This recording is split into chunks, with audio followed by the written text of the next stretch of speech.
सोचो अगर आपकी आंख खुले एक ऐसे अजीब से डोरलेस कमरे में जहां पर काउंटलेस बटन लगे हों जिन्हें दबाने पर कोई ना कोई आइटम बाहर आता हो, लेकिन उस सॉलिटरी रूम से बाहर निकलने का कोई और रास्ता है ही नहीं, तो आप क्या करोगे? ये फिल्म सिंबल एक Japanese cult comedy overlooked masterpiece है जो इंटरनेशनली काफ़ी देखी गई और सराही भी गई, लेकिन इंटरनेशनली कभी भी ना ये रिलीज़ नहीं हुई थी। फिल्म 2009 में आई थी, जिसे मैं तो वन मैन शो ही कहूँगा क्योंकि डायरेक्टर राइटर वो ही है जिन्होंने इसमें एक्ट भी किया है, हितोशी मत्सुमोतो। फिल्म देखने में तो कॉमेडी लगती है लेकिन बहुत डीप और थॉटफुल है।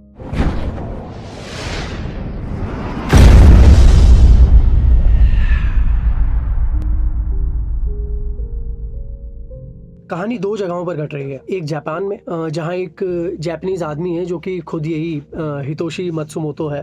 फिल्म में अननेम्ड आदमी है, मतलब इसका कोई नाम नहीं दिया गया। ये एक बिल्कुल वाइट से रूम में ट्रैप्ड है जिसमें बहुत सारे पेनिस शेप्ड बटन्स हैं। इसको कुछ भी समझ नहीं आता कि आखिर बाहर निकले कैसे। वो चिल्लाकर जब थक जाता है ना तो वो उन पेनिस बटन्स जो हैं उनको प्रेस करता है, तो हर एक बटन दबाने पर ना कुछ आइटम वहां से बाहर आता है। कभी चॉपस्टिक्स, कभी books, toys, shopping cart, American man, sushi, soya sauce, ना जाने क्या क्या। हर एक वो पेनिस बटन दबाने पर कुछ ना कुछ चीजें बाहर गिर रही है। वो सब कुछ देख रहा है, तभी एक बटन प्रेस करने पर वो देखता है कि उसके पीछे ना एक दरवाजा है जो वो बटन प्रेस करने पर खुल जा रहा है, और जैसे ही वो बटन छोड़ रहा है वो दरवाजा बंद हो जा रहा है। वो तमाम तरीके की कोशिश करता है कि जिससे उस बटन को वो दबाए रखे और सेम टाइम पे वो दरवाजा खुला भी रहे और जब तक वो निकल जाए, बट कई कोशिशें होती है, बार बार गेट बंद हो जाता है। वो किसी तरीके से ये करने में सफल हो भी जाता है, लेकिन देखता है कि उसके पीछे एक और डोर है जिसे खोलने के लिए एक की जरूरत है, और वो की उसे उन्हीं बटन को खोलने से दोबारा से मिलती है।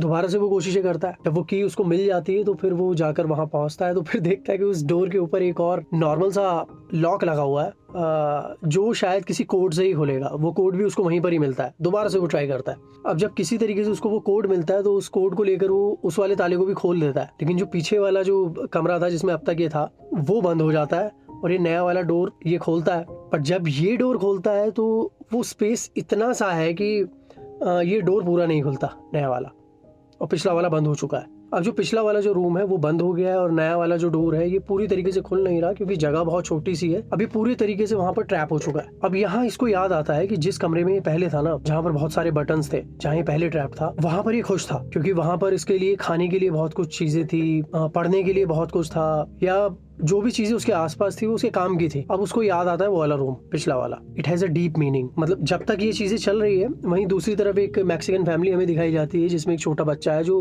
अपने फादर को एज अ हीरो देखता है, जैसा कि हम सभी देखते हैं। उसके फादर रेसलिंग करते हैं, उनका एक मैच है जिसको वो देखने के लिए वो पहुंचा है। वो छोटा सा बच्चा वो चाहता है कि उसके पापा वो रेसलिंग जीते। वहाँ रेसलिंग चल रही है जो हम देखते हैं, जिसमें वो बहुत ज्यादा पिट रहा है। दूसरी तरफ ही हितोशी जो अब नए डोर के पास है, किसी तरीके से उसको समझ आता है कि यार ये डोर भी खुल रहा है। वो डोर खुलता है और वो वहां से भाग रहा है। वो इतना भाग रहा है कि भागते भागते उसके बाल बढ़ गए, नाइट सूट जो उसने पहना हुआ था उसके कलर्स फेड हो गए। मतलब वो डोर्स खत्म नहीं हो रहे, वो भागा ही जा रहा है, भागा ही जा रहा है। अब किसी तरीके से वो एक कमरे में पहुंचता है भागते भागते। इस कमरे में ऊपर छत नहीं है। जब ये ऊपर देखता है तो कुछ एंजल्स उसको उड़ते हुए दिखाई देते हैं। बटन्स यहाँ भी बहुत सारे हैं। उन बटन्स के सहारे ना वो मतलब एक एक बटन्स को दबाता है तो कुछ ना कुछ तो हो रहा है कहीं ना कहीं पर। वो उन बटन्स के सहारे ना मतलब चढ़ना शुरू करता है दीवार पर। तो वो देखता है कि जैसे जैसे वो एक बटन दबाता है तो रेसलिंग मैच जो चल रहा था उसमें उस बच्चे के फादर जो कि तकरीबन हारने वाले थे, एंड पॉइंट पर उनकी गर्दन लंबी होती है और वो अपने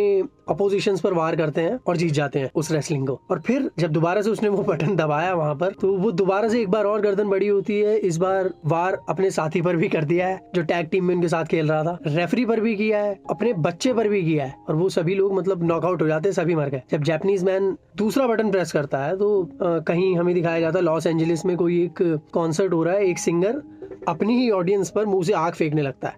वियर्ड चीजें हो रही हैं। एक बटन दबाने से एक रशियन मैजिशियन है जो अपने साथी को गायब करने की ट्रिक बता रहा है, बट वो गायब होते ही नहीं है, वो उसमें फेल हो गया। एक बटन और दबाता है जब वो ऊपर चढ़ रहा है तो चाइना में कोई एक आदमी है जिसके बहुत सारे कुत्ते हैं, वो आदमी अपने ही कुत्तों पर भौंकने लगा है। जैसे जैसे वो ऊपर चढ़ रहा है वो बटन दब रहे हैं। एक ऐसा बटन भी होता है स्पेस में, कोई एस्ट्रोनॉट है और वो चांद पर चलते चलते गिर गया है। जैसे जैसे वो ऊपर चढ़ रहा है ना तो दुनिया में कुछ ना कुछ तो हो ही रहा है। अब वो एक ऐसे आयाम पर पहुंच गया है जहां पर वो हवा में उड़ने लगता है। मतलब अब उसको दीवार पर या उन बटन्स की कोई जरूरत नहीं है, अब वो फ्लो कर रहा है हवा में, शायद वो कोई एंजल बन गया हो जैसा। एंड में एक आवाज आती है ऑडियंस को जो बताता है कि अब उसने गॉड यानी भगवान होने का दर्जा पा लिया है। अब जिस कमरे में वो पहुंचा है ना फाइनली, वहां पूरी दुनिया का नक्शा बना हुआ है और एक बहुत बड़ा जाइंट बटन वहां पर लगा हुआ है। ये भी बहुत अजीब है। अब वो इस बटन को दबाने के लिए जाता है कि तभी फिल्म खत्म हो जाती है। ये the Kubrick influenced ending could arose an orgy of interpretations. Seriously, अगर आपने फिल्म देखी है तो what's the end of the film? क्या लगता है आपको? क्या वो खुद गॉड हो गया, या गॉड भी किसी और की ही क्रिएशन है, या कोई ऐसा कोई जो गॉड जो है वो एंटिटी कोई ऐसी है जो शायद एक रूम में ट्रैप्ड है जहाँ कई सारे बटन्स हैं और उस एंटिटी यानी गॉड को भी खुद नहीं मालूम है कि क्या दबाने से क्या होगा और तभी हमारी पृथ्वी पर सब कुछ ऐसा है। क्या ये इसका मैसेज है, या फिर उसने निर्वाणा पा लिया?